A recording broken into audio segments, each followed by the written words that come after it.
Pwede ba dito tayo sa harapan? Umupo? Ito. Kasi special kayo. Mabilis na ako. 15 minutes lang para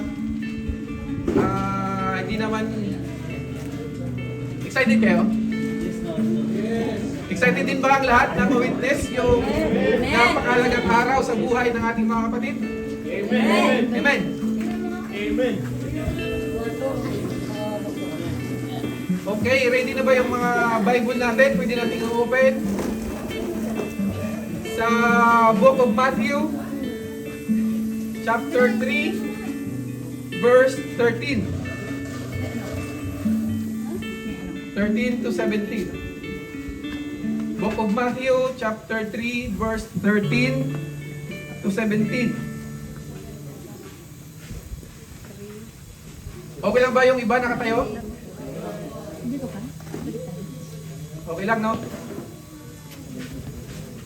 Sabay-sabay nating basahin para sa may mga Bible at yung mga walang Bible, makisabay na rin lang.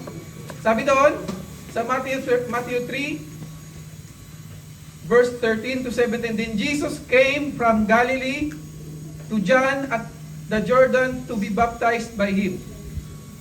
And John tried to prevent him, saying, I need to be baptized by you, and are you coming to me? So si John, nakikita niya si Jesus, papalapit sa kanya, para i-baptize siya. Sabi ni John, Lord, bakit ka lumalapit sa akin? Wala akong karapatan na i-baptize ka. Ikaw ang Lord, ikaw ang Diyos. But Jesus answered and said to him, Permit it to be so now, for thus it is fitting for us to fulfill all righteousness. Then he allowed him. Mga kapatid, kahit si John, humingi pa ng ano bang tawag doon? Humingi pa siya ng permission para i-baptize ang Panginoong Hesus. Sabi ng, kung makikita niyo sa Bible, sabi ng Panginoong Hesus, si John is one of the greatest prophet. He is compared to Elijah. Pero yung greatest prophet na sinabi ng Panginoong Hesus, humingi pa ng permission. Now, sabi doon, when he had been baptized, Jesus came up immediately. Nung nilubog na si Jesus sa tubig, she came up immediately. Excited siya, no? Excited si Jesus? Excited ba kayo? Habang nandun na si Jesus sa ilog, nagmamadali siya. Ano kaya yung pinaka-excited ni Jesus? Alam niyo? Sabi doon, and behold, the heavens were opened to him. Wow! Kaya pala nagmamadali si Jesus na umahog sa tubig. Dahil yung heaven bumukas para saan? The heavens were opened to him. Excited na kayo magbukas yung heaven para sa inyo? Amen. Mamaya habang iloloblob kayo namin, habang nandoon kayo sa ilalim ng tubig, isipin nyo na pagbukas, pag-ahon nyo, paglabas ng mga mata nyo, pagtanggal nyo ng tubig, bubukas ang langit para sa inyo. Amen. Sino ba dito ang gustong magbukas ng langit para sa kanila? Alam nyo ba ang ibig sabihin ng pag ang langit nagbukas? Ang ibig sabihin nito, yung pagpapala ay dadaloy sa mga buhay nyo. Sino dito ang gusto ng pagpapala? Amen. Gusto natin ang langit bumukas para dumaloy yung pagpapala sa mga buhay natin. Amen. Ito yung nakakatuwa. And he saw the Spirit of God descending like a dove. Wow! Kaya mamaya pag-aaw nyo, isipin nyo na yung dove galing sa langit, nag-descend at saan? Dumapo. Now, anong next? Sabi doon? And alighting upon him. Alam nyo yung umahaw na ang Panginoong Hesus at dumating yung dove, yung banal na espiritu ay nilukuban siya ng banal na espiritu. Anong nangyari sa Panginoong Hesus? he was transfigured. A lighting. Nagliwanag yung kanyang physical na anyo. At sabi doon, and suddenly, ito yung nakakatuwa sa lahat. And suddenly, a voice came from heaven saying, "This is my beloved Son, in whom I am well pleased." Sino dito may mga beloved? Yung wala. Magtaas na kamay ang may mga beloved. Amen. Amen. Yung mga wala. Huwag kayong malungkot. Huwag kayong mahiya kung wala. Ang langit magbubukas at alam ng Diyos kung ano yung nararamdaman nyo. At kung kayo nag-expect na dumating, amen, darating. Naniniwala kayo? Marami sa atin kulang sa pananalig. Pero pag ikaw nagtiwala, kapatid, darating. At hindi matatapos ang taong ito, mayroong taong magsasabi sa iyo that you are my beloved. Si Bob Simon. You are my beloved. Ang sabi doon, suddenly a voice came from heaven saying, "This is my beloved Son, in whom I am well pleased." Nakakatuwa. Kasi pag-ahon mo pala, ano yung unang mangyayari? Pag-ahon mo? Habang pupungas-pungas ka pa, mga 5 minutes kang nilubog sa tubig. ano yung unang-una mong i-expect? Bukas ng langit. Ano yung next? Bababa yung Holy Spirit. Ano yung next? Bibigyan na bilabid. Bibigyan ng beloved. Amen! Yun yung huli, inuna lang niya. Yun yung huli. Yun yung huli, inuna lang ni kapatid. Bibigyan daw ng beloved. Ano yung pangatlo? Bubukas ang langit. Pangalawa, bababa yung banal na espiritu at lulukuban yung buhay mo. Pangatlo, maririnig mo yung salita ng Ama. Marami sa atin mga kapatid. Actually, one of the problem of humanity is that we are longing for love. Naniniwala ba kayo doon? We are longing for love. Most of the hurt and pain sa ating mga buhay is because we are longing for love. At minsan tayo nasaktan dahil yung love ay hindi napunta sa'yo, lumipat sa iba. At yung ini-expect mo na pupunta sa'yo, hindi binigay sa'yo, binigay sa iba. Kaya mahirap mag-expect. Minsan nasasaktan lang tayo. Sa tao yun, sa tao yun. Sa tao yun. Mahirap mag-expect sa tao. But we can expect God. Amen. We can expect God that He will treat us as His beloved. Amen. Nakakatuwa siguro, no, kung marinig mismo natin galing sa ating Diyos Ama na sasabihin niya, "Anak, my son, my daughter, you are my beloved." You are my beloved. You know what? Minsan sa buhay ng tao, for us to be empowered, for us to be strengthened, kailangan na natin ma-affirm na mayroong nagmamahal sa atin. Naniniwala ba kayo na yung love ni God nakakapagpalakas? Amen. Yung love ng boyfriend mo nakakapagpalakas? Yung love ng girlfriend mo nakakapagpalakas? Amen! Pag ikaw ba sinabihan na mahal ka ng boyfriend mo, ng girlfriend mo, manghihina ka? Amen. Amen. Naniniwala ba kayo na ang love ng pamilya mo, ng mga friends mo, ng mga co-workers mo, ng mga ka-ministry natin, mga kapatiran natin, ay magpapalakas sa atin? Amen. Mga kapatid, 2 beses nagbukas ang langit para sa ating Panginoong Hesus. At 2 beses sinabi ng Diyos Ama, directly, "This is my beloved Son, in whom I am well pleased. Maalala nyo, nung nasa Mount of Transfiguration sila, sino nakakalam? Kasama si John, si Peter at si James, natutulog-tulog lagi.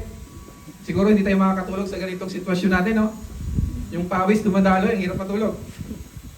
Tapos, sabi ni John, kasi dumating si Elijah at si Moses, sabi ni John, anong magagawa ko? Gagawa mo kayo ng tent? Di ba sabi ni John? Sabi ng Diyos, bumukas ang langit. Sabi ng Diyos, this is my beloved Son.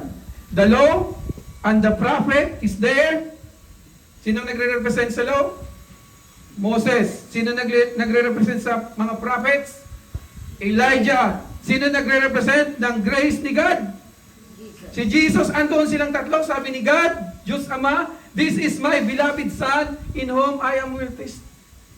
Sabi nila, pakinggan nyo ang grace ng Lord. Yung law minsan, nasasaktan lang tayo, nakukundim tayo, di ba?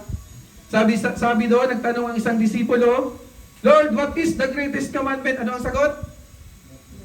Love the Lord your God with all your heart, with all your soul, with all your mind. Ano yung pangalawa? Love your neighbor as you love yourself. Kaya mo? Bakit wala nakasagot?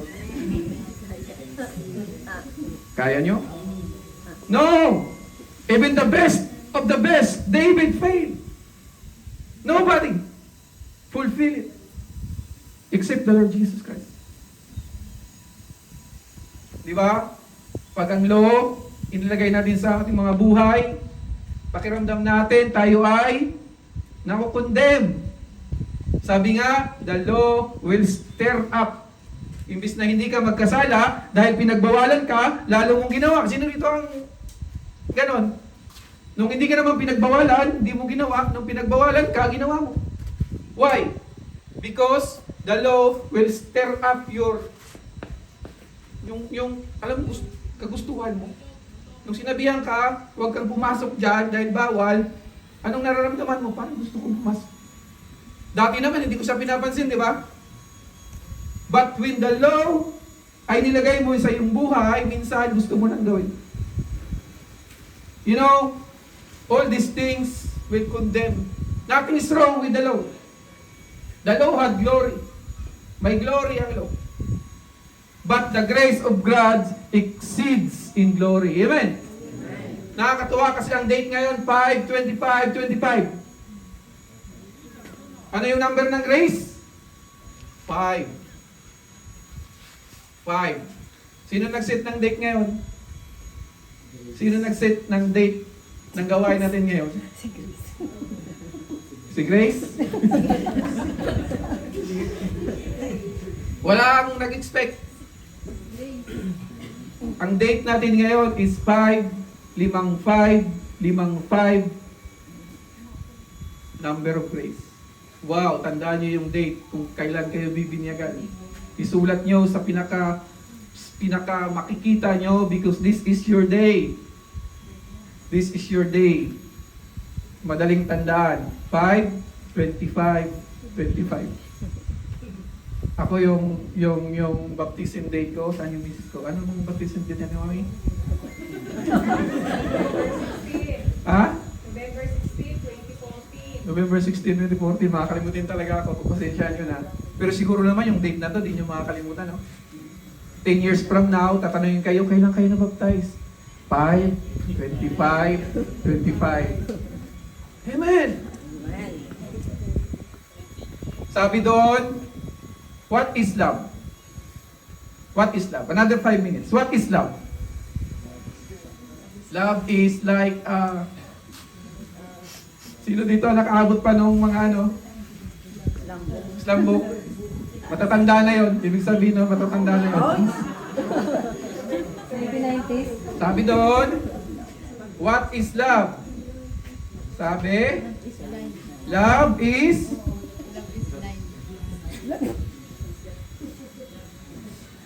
sabi doon sa Bible, sa 1 John 4, in this is love. Ito daw yung love. Not that we love God, but that He loved us. And He sent His Son to be the propitiation of our sins. Not that we love God, but that love God. That God loved us. Hindi natin kayang mahalin ang Diyos ng ating buong puso, buong isip, at buong kaluluwa. Pero kaya tayong mahalin ng ating Diyos ng buong puso niya, ng buong isip niya, at ng buong kaluluwa niya. Amen.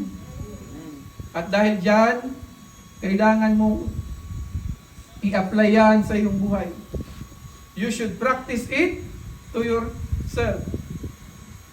Sabi ni John, sino nakakilala kay John? Apostol John, sabi niya, I am, lagi niyang sinasabi doon sa kanyang gospel, and the disciple whom Jesus loved. And the disciple whom Jesus, sinong nakakabasa ng ganung phrase sa Bible? And the disciple whom Jesus loved. Nung una, sabi ko mayroon palang ganon. Yung sinasabi niya, I am the disciple whom Jesus loved. Parang halimbawa, si Brother Melvin, si Brother Jason, sino pa? Si Brother Jordan, nagkapi kami sa Luisa. Tapos umuwi ako sa bahay. Sabi ko, nagkapi kami ni Brother Melvin, ni Brother Jason, and ni Brother Jordan, and the disciple whom Jesus loved. Ako yun. He practiced. He makes his life full of the love of Jesus.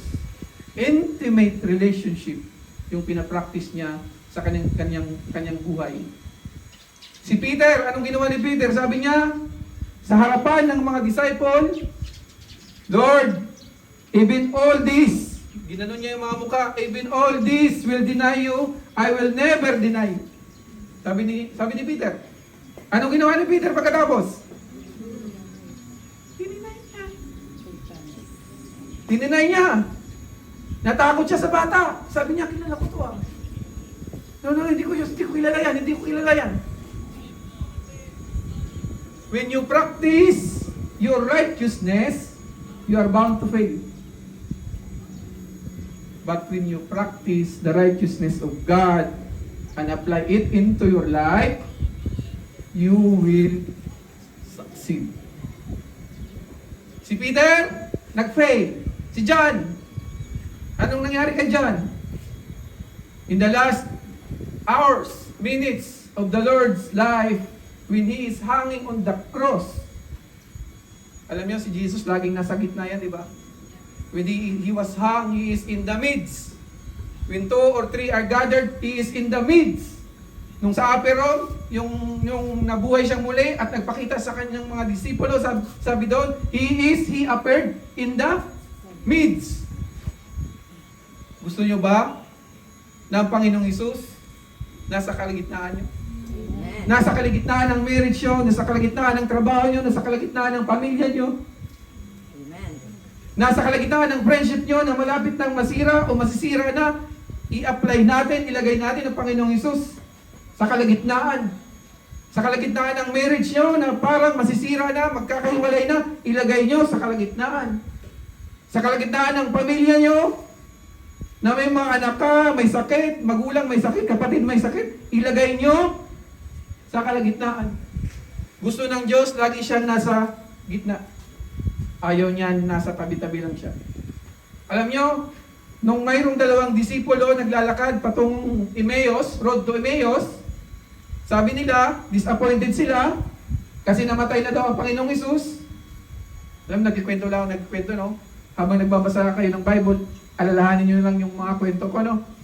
Habang naglalakad sila, tinanong ni Jesus, ano nangyari? Sabi ng yung 2 disipulo, si Jesus daw, na dapat magliligtas sa Israel, ay patay na. They are not, para sa kanila, si Jesus ay isa lamang means doon sa ends. Ang focus nila ay yung Israel, hindi si Jesus. Kaya anong ginawa ni Jesus? He He expound from the New Testament to him, hanggang sa kanya. Sinabi niya, ito dapat, makikita nyo kung saan ako, nandyan ako sa Old Testament, makikita nyo, andyan ako. Dapat ako yung pinag-uusapan nyo. Dapat ako yung means. Amen. Now, gusto nyo ba na si Lord kumilos sa ating mga buhay? Amen. Tayo tayong lahat.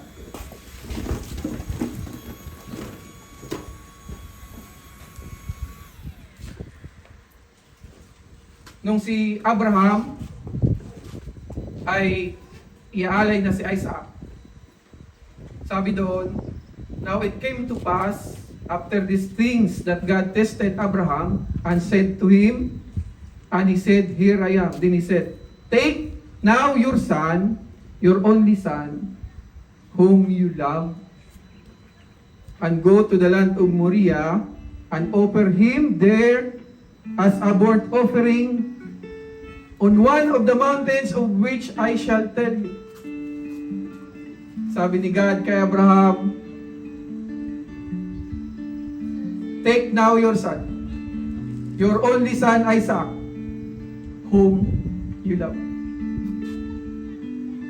Kung maalala natin, si Abraham may dalawang anak.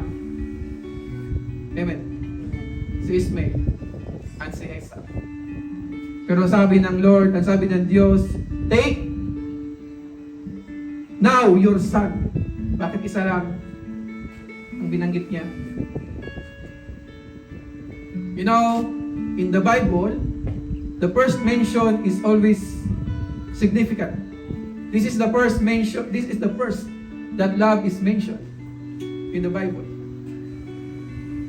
Sabi niya, yang mahal mong anak, ialay mo.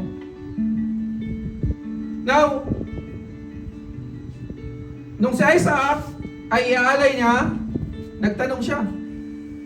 Sabi niya, Father, I saw the wood and I saw the fire.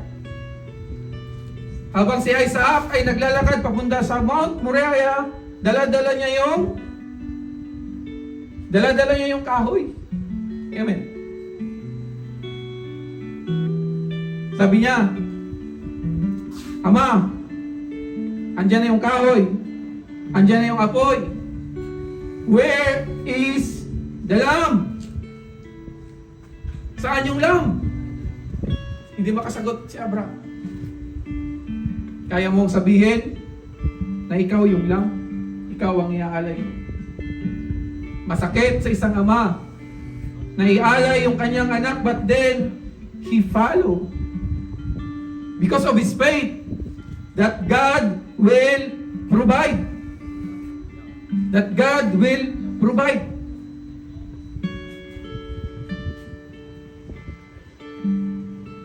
Nung nagtanong si Isaac, where is the lamb? Where is the lamb? Nung si John nagbabaptize, fast forward, nung si John nagbabaptize, naglalakad ang Panginoong Hesus, anong sabi ni John?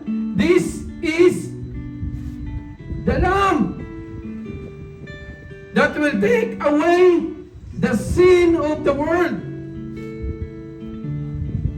Hindi masagot ni Abraham, pero sinagot ni God. Sinagot ni God. Hindi niya hinayaan na masaktan si Abraham ng ganon kasakit dahil sa pag nawala ang kanyang anak. Pero yung sakit na yon, inilagay niya sa sarili niya. Iniligay ng Ama sa sarili niya.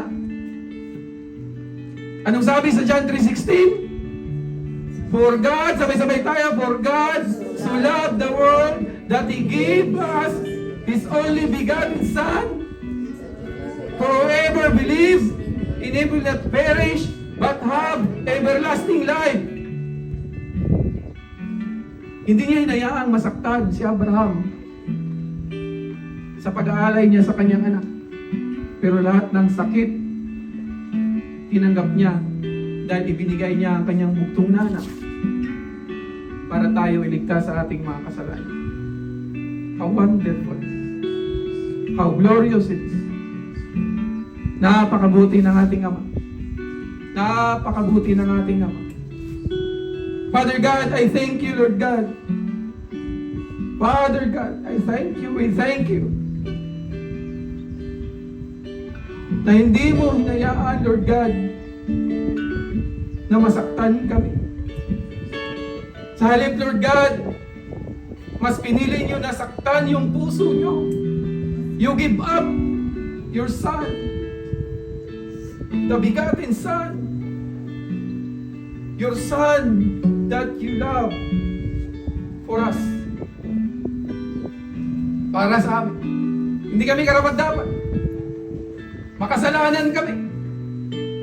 Kani-kanina lang may nagawa kaming mali. Kahapon lang may nagawa kaming mali.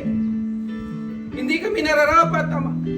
But then you give up your Son for us para makamit namin yung buhay na walang hanggan. Mga kapatid, the moment you accept the Lord Jesus Christ, you become a child of God. You become the beloved son and daughters of God. Ramdam mo yon sa iyong puso. Ilagay mo yon sa iyong puso. I-practice mo sa iyong puso. Pag uwi mo, sabihin mo, kasama ko ang aking mga kapatid. At nandoon ako, the disciple whom Jesus loved. And because of that, you will succeed. Alam niyo ang Panginoong Hesus, after niyang i-baptize, nung sinabi ng Diyos Ama, you are my beloved, anong nangyari? Dinala siya sa wilderness, and for 40 days, he was tested. Bakit kaya? Mapagtatagumpayan niya kaya? Yes! Because alam niya, he is the beloved Son of God. Mga kapatid, bago tayo humarap sa pagsubok, sa mga trials, sa mga tests sa buhay, para mapagtagumpayan natin ang lahat ng yon, kailangan nating malaman that we are the beloved son and daughters of God. Tandaan mo yun. Ilagay mo yun sa iyong puso. At kahit anong gawin ni Satan, hindi siya magtatagumpay. Kahit anong gawin ng kalaban, hindi sila magtatagumpay. Amen. Sabi ni Satan, kung ikaw ang anak ng Diyos, anong ginawa niya? Tinanggal niya yung beloved. Hindi niya sinabi, kung ikaw ang beloved son of God. Sabi niya, if you are the son of God, tinanggal niya yung beloved. You know, because if alam mo na ikaw ang beloved, ikaw ay magtatagumpay, ikaw ay magsasucceed, kahit anong test, kahit anong trials, kahit anong difficulties, mapagtatagumpayan mo. Dahil alam mo, mahal na mahal ka ng Diyos Ama. Amen! Amen. Thank you, Lord. Thank you, Father God. Lord, sa mga lalabing oras, Lord God, ng aming gawain ito, bigyan nyo kami ng kagalakan, Lord God. Alam namin na mahal nyo kami. Hindi nyo lang kami mahal, mahal na mahal nyo kami. You are very intimate to us. You are very personal to us. Lord, I thank you sa aking mga kapatid, Lord God, na handang ibigay yung testimony ng kanilang buhay, Lord God. Handang tanggapin yung bautismo, Lord God. That they are willing to tell the world that they will follow you and you are their Lord and Savior. Salamat, Ama. Salamat sa buhay niyo. Salamat sa buhay ng bawat isa. Ang lahat ng to, Lord God, ay pinapasalamatan ko at pinapapurihan ko sa pangalan ng iyong anak na si Jesus. And everybody say, Amen!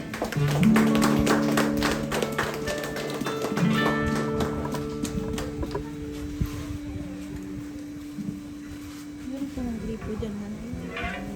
Meron pa ng gripo. Victory tayo? Gagano naman kita. Excited na sila tumublob?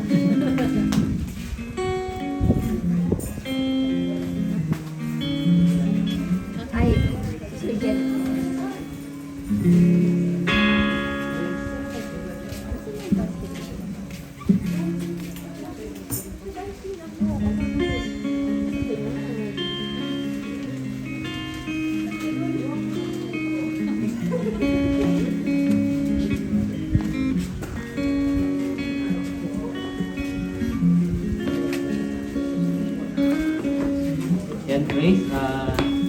po ba ang lahat sa salita ng ating Panginoon? Amen. Yan po, dumako na po tayo sa ikalawang bahagi ng ating gawain sa ating tithes and offering. Yan, ang ating first po sa umaga ito ay matatagpuan natin sa Malakay chapter 3 verse 10. Siguro po ay kabisado na natin ito. Ano po? Sabi po dito, pero ngayon, hinahamon ko kayo na buksan ninyo, nasubukan nyo ako, ang Panginoong makapangyarihan. Dalhin nyo na po ang inyong mga ikapo sa bodega ng templo upang may pagkain sa aking templo. Kapag ginawa niyo ito, padalhan kayo ng ulan at ibubos ko ang sobra-sobrang pagpapala.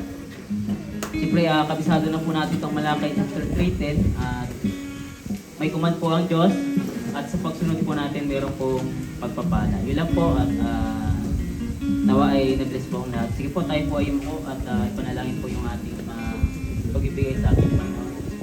Hallelujah, salamat Panginoon sa umaga ito, Panginoon. Tunay nga o Diyos na ang iyong salita, Panginoon, ay makapangyarihan at salamat Panginoon sa iyong mga salita na patuloy mo kayo, Panginoon, pinaalalahanan na kapag meron kami Diyos sa aming buhay, Panginoon, ay kailanman, Panginoon, kami ay magtatagumpay, Panginoon.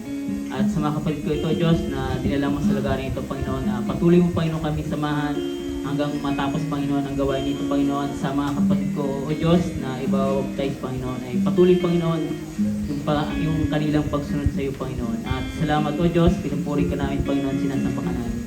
In the name of Jesus we pray. Amen.